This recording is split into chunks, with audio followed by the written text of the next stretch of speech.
আল্লাহ তাআলা সূরাতুল হুজুরাত 6 নম্বর আয়াতের মধ্যে বলেন, ইয়া আইয়ুহাল্লাযীনা আমানু ইন জাআকুম ফাসিকুন বিনাবাইন ফাতাবাyyanu আন তুসিবু কওমান বিজাহালা।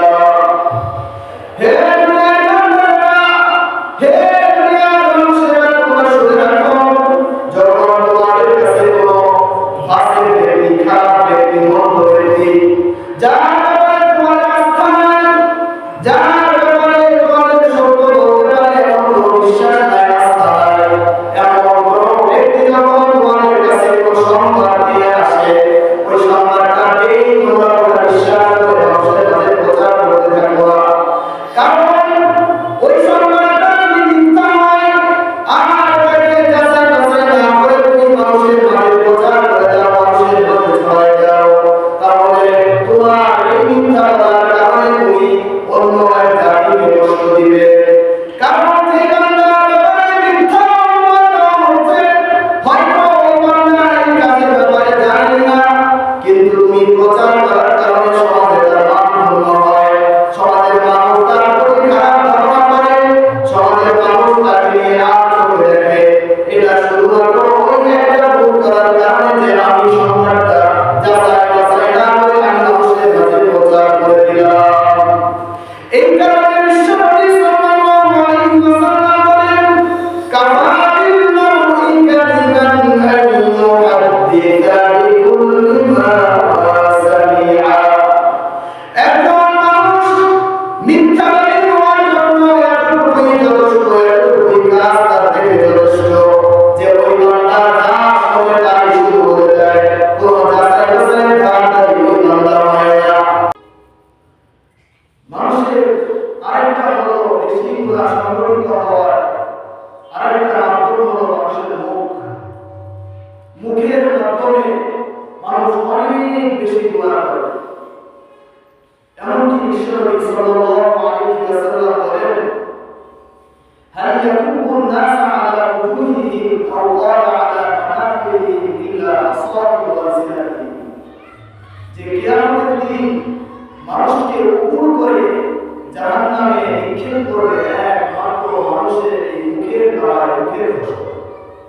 মানুষ মুখ দ্বারা একজনকে গালি দিচ্ছে, মুখ দ্বারা মিথ্যা কথা বলছে, মুখ দ্বারা কটু কথা বলছে, মুখ দ্বারা বিবাদ করছে, মুখ দ্বারা মানুষকে ভেঙে দিয়ে, দেখতে দিয়ে মানুষকে কষ্ট দিচ্ছে, এই মুখের মাধ্যমে সুদের কথা বলছে, মানুষের নামে মিথ্যা অপপ্রচার করছে, নানা রকমের কথায় মুখ দ্বারা আমল করছে, যার কারণে কিয়ামতের দিন মানুষকে উপর করে জাহান্নামের মধ্যে ফেলবে এই মুখ, মানুষের মুখের কারণে।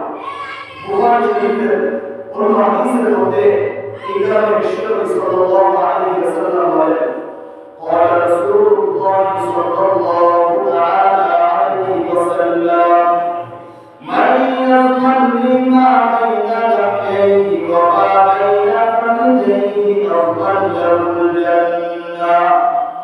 বিশ্বনবী সাল্লাল্লাহু আলাইহি ওয়াসাল্লাম বলেন, হে আমার উম্মতেরা, তোমাদের মধ্যে যে বান্দা দুইটা জিম্মাদারি আমি রাসূলকে দিবে, তোমাদের অঙ্গ প্রত্যঙ্গের মধ্যে দুইটা অঙ্গের জিম্মাদারি যে বান্দা আমি রাসূলকে দিতে পারবে, আমি রাসূল ওই বান্দার জান্নাতে যাওয়ার গ্যারান্টি দিয়ে দিলাম। সুবহানাল্লাহ।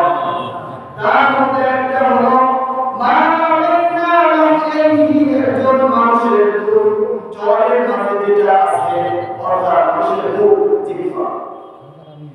যে ব্যক্তি এই দুইটা জিনিস, একটা হলো মানুষের মুখ, মানুষের জিহ্বা, আর একটা হলো মানুষের লজ্জার স্থান, এই দুইটা জিনিসের গ্যারান্টি যে বান্দা দিতে পারবে, বিশ্বনবী বলেন আমি তাকে জান্নাতের গ্যারান্টি দিয়ে দিলাম। তাহলে বিশ্বনবী জান্নাতের গ্যারান্টি দিয়েছেন, যে মুখের হেফাজত করবে সে জান্নাতের গ্যারান্টি পেয়ে যাবে। এত বড় ফজিলতের কথা কেন বলতেছেন? যে এই মুখের মানকে বাঁচা সহজ নাকি কঠিন? সহজ এই কারণে রাসূল জান্নাতের গ্যারান্টি দিচ্ছেন, নাকি কঠিন এই কারণে? এটা কঠিন, এটা থেকে বাঁচা অনেক কঠিন। এই কারণে বিশ্বনবী সাল্লাল্লাহু আলাইহি ওয়াসাল্লাম জান্নাতের গ্যারান্টি দিয়েছেন। মুসলিম শরীফের একটা হাদিস রাসূলের বিখ্যাত সাহাবী হযরত আব্দুল্লাহ ইবনে মাসউদ রাদিয়াল্লাহু তাআলা আনহু থেকে বর্ণিত قال رسول الله صلى الله تعالى عليه وسلم عليكم بالصدق فإن الصدق يهدي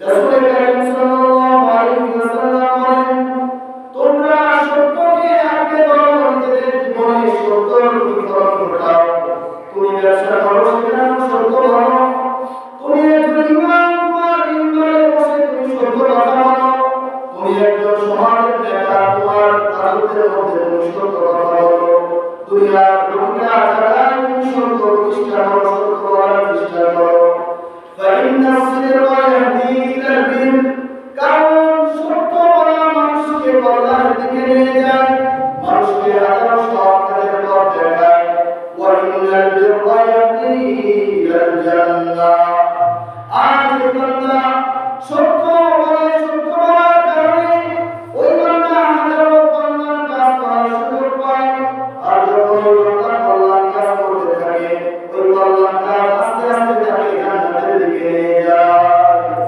সুবহানাল্লাহ শুধু তাই নয় বিশ্বনবী সাল্লাল্লাহু আলাইহি ওয়াসাল্লাম হাদিসের পরামর্শের মধ্যে বলেন ওয়া ইয়াজালু রাজুলু ইয়াসদুকু হাত্তা ইউতাবা ইনদাল্লাহি সিদ্দীকা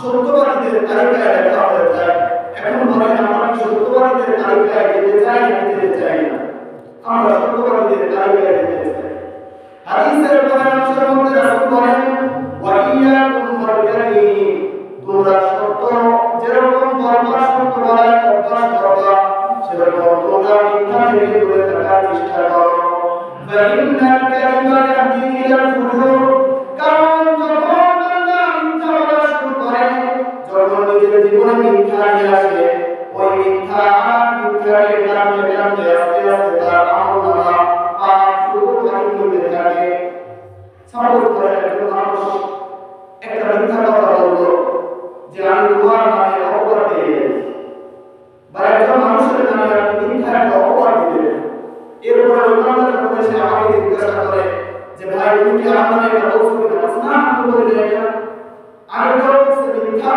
এখন ওইটাকে ঢাকার জন্য সে কি বলতেছে আরো একটা মিথ্যা বলতেছে এই কারণে বিশ্বনবী সাল্লাল্লাহু আলাইহি ওয়াসাল্লাম বলেন ইয়াকুম ওয়াল-কাযিব ফাইন্নাল কাযিবা ইয়াহদি ইলাল ফুজুর ওয়া ইন্নাল ফুজুরা ইয়াহদি ইলান নার একজন বান্দা যখন মিথ্যা বলে মিথ্যা করতে থাকে ওই মিথ্যা আস্তে আস্তে তাকে হাজারো পাপ কাজের দিকে নিয়ে যায় হাজারো মিথ্যা কাজের দিকে মিথ্যা তাকে নিয়ে যায় এভাবে আস্তে আস্তে আস্তে আস্তে ওই বান্দা জাহান্নামের অবস্থায় চলে যায় বলেন নাউযুবিল্লাহ ঠিক এরকম যখন কোনো বান্দা নিজের জীবনে প্রতিটা ক্ষেত্রে শুধু মিথ্যা বলতে থাকে সত্য বান্দা বলতে পারে না হাত্তা ইউতাবা ইনদাল্লাহি কাযাবা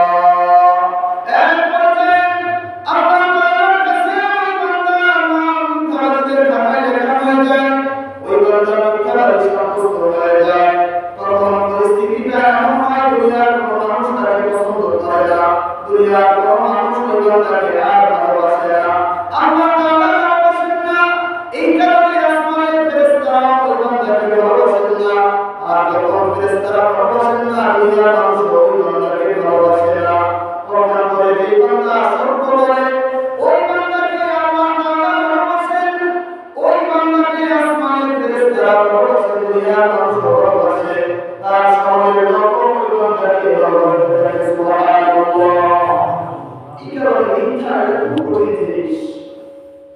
এই মিথ্যার কারণে হাজারো গুনাহের উল্লেখ হয়, হাজারো গুনাহ উদ্ধার হয়, সৃষ্টি হয়। মানুষ একটা মিথ্যা বলে ওটাকে ঢাকা দিয়ে আবার মিথ্যা বলে, কারণ তার কোনো মিথ্যা বলা অভ্যাস, মিথ্যা বলতে তার বাধে না। এই জন্য মিথ্যা থেকে আমাদের বিরত থাকতে হবে। মিথ্যা অনেকগুলো রূপ আছে, তার মধ্যে মিথ্যার সবচেয়ে বড় একটা রূপ হলো আমার কাছে একটা সংবাদ পৌঁছালো, একটা সংবাদ আমার কাছে আসলো, ওই সংবাদটা কোনো যাচাই বাছাই ছাড়াই আমি বলে দিলাম, এটা হলো মিথ্যার সবচেয়ে বড়। একটা সংবাদ আমার কাছে দিল, বর্তমান ইউটিউব ফেসবুকে কি পরিমাণ মিথ্যা সংবাদ ছড়িয়ে পড়ে, আমি ওটা শেয়ার করে দিলাম, ওটা আমি মানুষের মধ্যে প্রচার করা শুরু করলাম। এটা হলো মিথ্যা সবচেয়ে বড় এবং ভয়ানক রূপ। আল্লাহ তাআলা সূরাতুল হুজুরাতের 6 নম্বর আয়াতের মধ্যে বলেন, ইয়া আইয়ুহাল্লাযীনা আমানু ইন জাআকুম ফাসিকুন বিনাবাইন ফাতাবাyyanu আন তুসিবু কওমান বিজাহালা। হে দুনিয়ার বান্দারা, হে দুনিয়ার মানুষেরা, তোমরা শুনে রাখো, যখন তোমাদের কাছে কোনো ফাসিক ব্যক্তি, খারাপ ব্যক্তি, মন্দ ব্যক্তি, যার ব্যাপারে তোমাদের আস্থা নাই, যার ব্যাপারে তোমাদের সত্য বলতে পারে এমন কোনো বিশ্বাস নাই, আস্থা নাই, এমন কোনো ব্যক্তি যখন তোমাদের কাছে কোনো সংবাদ নিয়ে আসে, ওই সংবাদটা পেয়ে তোমরা ওটা বিশ্বাস করে মানুষের মাঝে প্রচার করতে থাকো। কারণ ওই সংবাদটা যদি মিথ্যা হয় আর এটাকে যাচাই বাছাই না করে তুমি মানুষের মাঝে প্রচার করে দাও, মানুষের মাঝে ছড়াই দাও, তাহলে তোমার এই মিথ্যা বলার কারণে তুমি অন্য এক জাতিকে কষ্ট দিবে। কারণ যে বান্দার ব্যাপারে মিথ্যা অনুমান দেওয়া হচ্ছে, হয়তো ওই বান্দা এই কাজের ব্যাপারে জানে না, কিন্তু তুমি প্রচার করার কারণে সমাজে তার মান ভঙ্গ হয়, সমাজের মানুষ তার প্রতি খারাপ ধারণা করে, সমাজের মানুষ তাকে নিয়ে আর চোখে দেখে। এটা শুধুমাত্র ওই যে একটা ভুল করার কারণে যে আমি সংবাদটা যাচাই বাছাই না করে আমি মানুষের মাঝে প্রচার করে দিলাম। এই কারণে বিশ্বনবী সাল্লাল্লাহু আলাইহি ওয়াসাল্লাম বলেন, কাফা বিল মারই কাযিবান আন ইউহাদ্দিসা বিকুল্লি মা সামিআ। একজন মানুষ মিথ্যাবাদী হওয়ার জন্য এতটুকুই যথেষ্ট, এতটুকুই কাজ তার থেকে যথেষ্ট যে ওই বান্দা যা শোনে তাই শুধু বলে দেয়, কোনো যাচাই বাছাই তাড়াতাড়ি ওই বান্দা হয় না। বলবো অমুক আলেম এমন, অমুক বান্দা মানুষ এমন, অমুক ব্যবসায়ী এমন, সে ঘুষ খায়, বলে দিল, আমাদের প্রচার করে দিল, অমুক আলেম এরকম করে, সে এরকম কথা বলে, এরকম প্রচার করে দিল। কি হবে? সে ওই সংবাদটা শুনে আরেকজনের কাছে প্রচার করবে, প্রচার করবে, এইভাবে আস্তে আস্তে সমাজে তার মান কমে যাবে। বাহ্যিকভাবে যদিও আমাদের মান কমে, কিন্তু মান মানবে আল্লাহ তাআলা।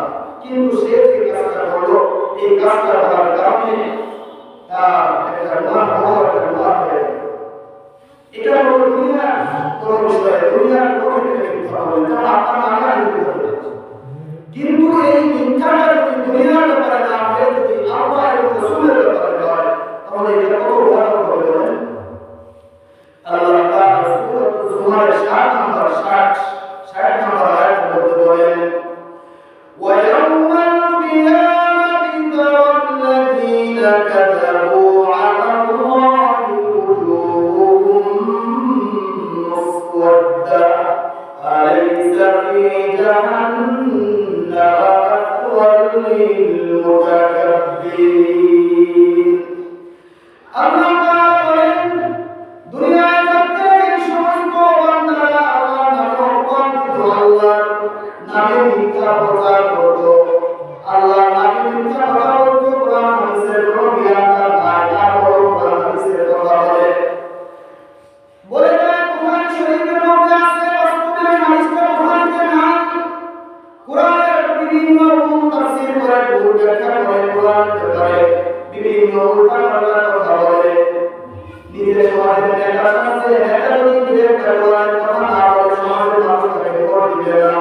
এই কারণে নেতা মঞ্চে দাঁড়িয়ে বিভিন্ন কোরআনের কথা বলে,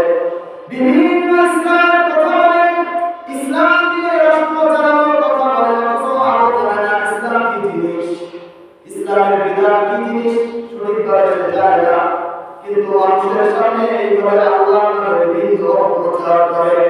আল্লাহ তাআলা বলেন কিয়ামতের দিন এই সমস্ত মানুষের চেহারা হবে কালো, তাদের চেহারা আযাবের ভয়ে আল্লাহ তাদের কালো চেহারা কুৎসিত হয়ে যাবে, তাদের ঠিকানা হবে জাহান্নাম। আলাইসা ফি জাহান্নাম ওয়াল মুতাকাব্বিরিন। এই সূরার আয়াতের মধ্যে আল্লাহ তাআলা বলেন ফামান আযলামু মিম্মান ইফতারা আলাল্লাহি কাযিবা, যে ব্যক্তি আল্লাহ তাআলার উপর মিথ্যা অপবাদ দেয় ও থেকে দুনিয়া ও আখিরাতে আর বড় জালিম কেউ নাই। ও দুনিয়া ও আখিরাতের সবচেয়ে বড় জালিম কে? যে আল্লাহর মিথ্যা প্রচার করে, কোরআন হাদিসের দুর্ভাগ্য তথ্য মানুষের কাছে দেয়, বিভিন্ন সমাজে বড় নেতা সাজার জন্য বিভিন্ন কোরআন হাদিসের কথা বলে, অথচ কোরআন সম্পর্কে তার কোনো জ্ঞান নেই। এবার আসেন মুসলিম শরীফের মুকাদ্দিমার মধ্যে একটা হাদিস বিশ্বনবী সাল্লাল্লাহু আলাইহি ওয়াসাল্লামের قال رسول الله صلى الله تعالى عليه وسلم من كذب علي متعمدا فليتبوأ مقعده من النار। বিশ্বনবী সাল্লাল্লাহু আলাইহি ওয়াসাল্লাম বলেন, যেই বান্দা আমি রাসূলের উপর মিথ্যা অপবাদ দেয়, আমি রাসূলের উপর আমার কথা বলে, আমি রাসূল বলি দেয়, এমন জিনিস মানুষের সামনে প্রচার করে, আমি রাসূলের নাম দিয়ে অর্থাৎ যার হাদিস প্রচার করে, রাসূল যে কথা বলে না ওই কথা রাসূলের দিকে বলে সে চালিয়ে দেয়, রাসূল বলেন ফালিয়াতাবাওয়া মাকআদাহু মিনান নার, ওই বান্দার ঠিকানা হবে জাহান্নাম। আল্লাহ যে আল্লাহর নামে মিথ্যা বলছে সে পৃথিবীর মধ্যে সবচেয়ে বড় জালেম এবং কিয়ামতের দিন তার অবস্থা খুব ভয়াবহ হবে, সেও জাহান্নামে যাবে। আর যে ব্যক্তি রাসূলের নামে মিথ্যা অপবাদ দিবে, মিথ্যা কথা রাসূলের নামে চালিয়ে দিবে, তার ঠিকানা কোথায় হচ্ছে? জাহান্নাম। এইবার আসেন রাসূল এবং আল্লাহর নামে মিথ্যা অপবাদ দেওয়ার কথা বলছিলাম। দ্বিতীয়, আমাদের বর্তমান বিভিন্ন গণমাধ্যম ফেসবুক ইউটিউবে যে প্রচার করা হয়, এই যে আপনারা শুধু দেখেছি আমাদের সাবেক প্রধানমন্ত্রী বেগম জিয়া, তিনি মারা যান নাই, গেছেন কিনা সবাই প্রচার করে মারা গেছে বিভিন্ন প্রচার, অথচ বাস্তবে কেউই জানে না সে মারা গেছে কিনা। বিশ্বনবী সাল্লাল্লাহু আলাইহি ওয়াসাল্লাম মেরাজের নদীতে যখন জিবরিল আলাইহিসসালামকে সাথে নিয়ে জাহান্নাম দেখতেছিলেন, জাহান্নামের মধ্যে গিয়ে দেখেন কিছু মানুষ তাদের চোখ এই গান ফেলে ফেলা হচ্ছে, এগুলো ভেঙে চূর্ণ করে ফেলা হচ্ছে, তাদের এই পিছনে এই গাড়ি এখানে সুইট করে দেওয়া হচ্ছে, পাথর দিয়ে আঘাত করা হচ্ছে। তখন বিশ্বনবী সাল্লাল্লাহু আলাইহি ওয়াসাল্লাম জিবরিলকে জিজ্ঞাসা করলেন যে এর অপরাধটা কি?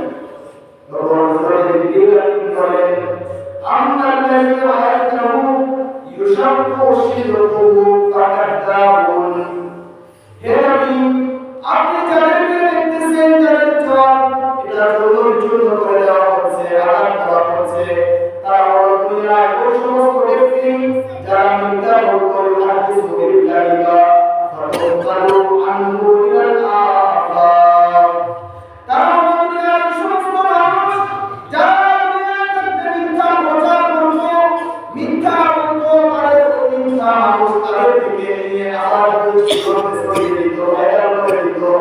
তারা হলো দুনিয়ার এই সমস্ত মানুষ, তারা এই মিথ্যা সংবাদ ছড়ানোর কারণে তাদের আজকের এই শাস্তি ফাইসনাহু ইলা ইয়াউমিল কিয়ামাহ, কিয়ামত পর্যন্ত তাদের চোখে আঘাত করা হবে, তাদের চোখ চূর্ণ হয়ে যাবে, আবার ওই ফেরেশতারা পাথর উঠে আনতে যাবে, আবার চোখ ঠিক হয়ে যাবে, আবার করা হবে, এইভাবে কিয়ামত পর্যন্ত চলতে থাকবে। এগুলো মিথ্যা, এটা খুব ভয়াবহ জিনিস, এটা খুব ভয়াবহ। মিথ্যা আরেকটা দিক হলো ব্যবসা বাণিজ্যের মধ্যে মিথ্যা বলা, ব্যবসা বাণিজ্যের মধ্যে মিথ্যা বলা। একজন মানুষ আমার কাছে আসলো, আমার ব্যবসা সততার প্রমাণ দেওয়া, এটা আমার দায়িত্ব। রাসূল সাল্লাল্লাহু আলাইহি ওয়াসাল্লাম বলেন আত-তাজিরু সাদুকুল আমিন মা'আন নাবিয়্যিনা ওয়াস-সিদ্দীকিনা ওয়াশ والشهداء والصالحين একজন সৎ ব্যবসায়ী যে ব্যক্তি ব্যবসার মাঝে কোনো ধরনের ভেজাল দেয় না, অন্যের দামের মধ্যেও কোনো ত্রুটি করে না, 10 টাকা দিয়ে কিনে 12 টাকার কথা বলে না, ওই বান্দা কিয়ামতের দিন তার এই ব্যবসায় সততার প্রমাণ দেওয়ার কারণে নবী এবং যারা সিদ্দিক শহীদ তাদের সাথে কিয়ামতের দিন কল্যাণ করবে। সুবহানাল্লাহ। পরকাল করে যে বান্দা ব্যবসা করতে মিথ্যা বলবে তার পরিণতি খুবই ভয়াবহ। বিশ্বনবী সাল্লাল্লাহু আলাইহি ওয়াসাল্লাম একবার বাজারে যান, গিয়ে দেখেন কিছু গম শস্য রাখা আছে, ডিবি দিয়ে রাখা আছে। বিশ্বনবী ওখান থেকে কিছু শস্য সরিয়ে দেখলেন নিচে ভিজা উপরে শুকনা। তখন রাসূল বললেন, এরকম নিচে ভিজা দিয়ে কেন রাখছো? সে বলল, বৃষ্টি হয়েছিল এই কারণে ভিজে গেছে। এখন মানুষ তো ভিজাটা দেখে নিবে না, তাই আমি ভিজাগুলো নিচে দিয়ে শুকনাটা উপরে রেখেছি। বিশ্বনবী সাল্লাল্লাহু আলাইহি ওয়াসাল্লাম বলেন, মান ফাশশানা ফালাইসা মিন্না। যে বান্দা আমি আমার উম্মতকে ধোঁকা দেয়, যে ব্যক্তি অপর মুসলমানকে ধোঁকা দেয়, যেভাবেই হোক, সেই ব্যক্তি কখনো আমার উম্মতের ধর্মভুক্ত থাকতে পারে না। আর একটা হলো নিজের ত্রুটিযুক্ত মানকে ভালোভাবে চালিয়ে দেয়। এদের দ্বারা বিশ্বনবী বলেন যে কিয়ামতের দিন আল্লাহ তাআলা 3 শ্রেণীর মানুষের প্রতি তাকাবেন না, তাদের সাথে কথা বলবেন না, তাদেরকে পরিষ্কার পরিচ্ছন্ন করবেন না, তারা জান্নাতে যেতে পারবে না। তাদের মধ্যে এক নাম্বার শ্রেণী হলো আল-মুনাফিকু সিলআতাহু। যে বান্দা নিজের ত্রুটিযুক্ত কর্মকে ত্রুটিযুক্ত মানকে ভালোভাবে চালিয়ে দেয়। তাহলে এই ব্যবসা বাণিজ্যের মধ্যে সততা অবলম্বন করা খুব কঠিন জিনিস, খুব কঠিন জিনিস। কারণ অধিকাংশ ব্যবসায়ীদের রিপোর্ট শুনবেন যে ভাই সত্যি কথা বলতে লাভ হয়। এই কারণে কিন্তু তাদের এত শাস্তি। কিয়ামতের দিন যদি আল্লাহ আপনার সাথে কথা না বলে, আল্লাহ আপনার সাথে দিকে না তাকান, আল্লাহ যদি আপনার গুনাহগুলো মাফ না করার পর কি পরিণতি হবে ভেবে দেখেন। এই জন্য যে আলোচনাগুলো করা হলো খুব সংক্ষিপ্ত সময়ে একটি কথা বললাম, বিভিন্ন হাদিস দ্বারা বললাম। এর মধ্যে সবচেয়ে বড় বিষয় হলো যে আমি মানুষের জন্য অপবাদ দেই, মানুষের নামে মিথ্যা বলি। আমি বিভিন্ন সমাজের নেতা এক নেতা আরেক নেতার নামে মিথ্যা বলবো, এক মানুষের আরেক মানুষের নামে মিথ্যা বলবো। আসলে সমাজে এক মানুষ নিজে মানুষের কাছে খুব ভালো সাজার জন্য, সুফি কামের সাজার জন্য অন্যের নামে মিথ্যা বলবো, নিজেকে ভালো সাজার জন্য বিভিন্ন কথা বলে। এই জন্য নিজেদের মধ্য থেকে যদি মিথ্যার গুণটা আমরা সরিয়ে দিতে পারি, অপবাদ দেওয়ার গুণটা যদি আমরা সরিয়ে দিতে পারি, তাহলে সমাজের প্রতিটি মানুষ, চাই সে ইমাম হোক, চাই সে সাধারণ নাগরিক হোক, সে নেতা হোক, ব্যবসায়ী হোক, প্রতিটা মানুষ সুন্দর হয়ে যাবে। আর সমাজের প্রতিটা মানুষের মধ্যে যখন এই সততা চলে আসবে, তখন সমাজ হবে আদর্শ সমাজ, সমাজ হবে সুন্দর সমাজ। বিশ্বনবী সাল্লাল্লাহু আলাইহি ওয়াসাল্লাম সাহাবাদের মাধ্যমে যে সমাজ কায়েম করেছিলেন, এই সমাজ হবে। যদি মিথ্যা বলার অভ্যাস আমাদের থাকে, আমি মানুষকে আশ্বাস দিলাম ইসলামের রাষ্ট্র কায়েম করবো, ইসলামী সমাজ কায়েম করবো, অথচ মঞ্চে দাঁড়িয়ে আমি মিথ্যা কথা বলতেছি, মিথ্যা ভাষণ দিচ্ছি, বলেন ওই মানুষের দ্বারা কি কখনো ইসলামী রাষ্ট্র, ইসলামী সমাজ ব্যবস্থা হবে? হবে না। কারণ আমি নিজেই তো মিথ্যা ছাড়তে পারতেছি না। মিথ্যা না ছাড়লে কখনো পশ্চিম কালো আমার দ্বারা আদর্শ সমাজ, সুন্দর সমাজ, সুসমাজ গঠন হতে পারে না। আমি একজন সুন্দর বীর হতে পারি না। মিথ্যা ছাড়া, মিথ্যা ত্যাগ করা ছাড়া আমি একজন সুন্দর ইমাম হতে পারি না। আমি একজন সুন্দর সুফি হতে পারি না। আমি একজন আদর্শ বীর হতে পারি না, আদর্শ নাগরিক হতে পারি না। এই জন্য আমরা সকলে চেষ্টা করবো আমাদের জীবন চলে যায়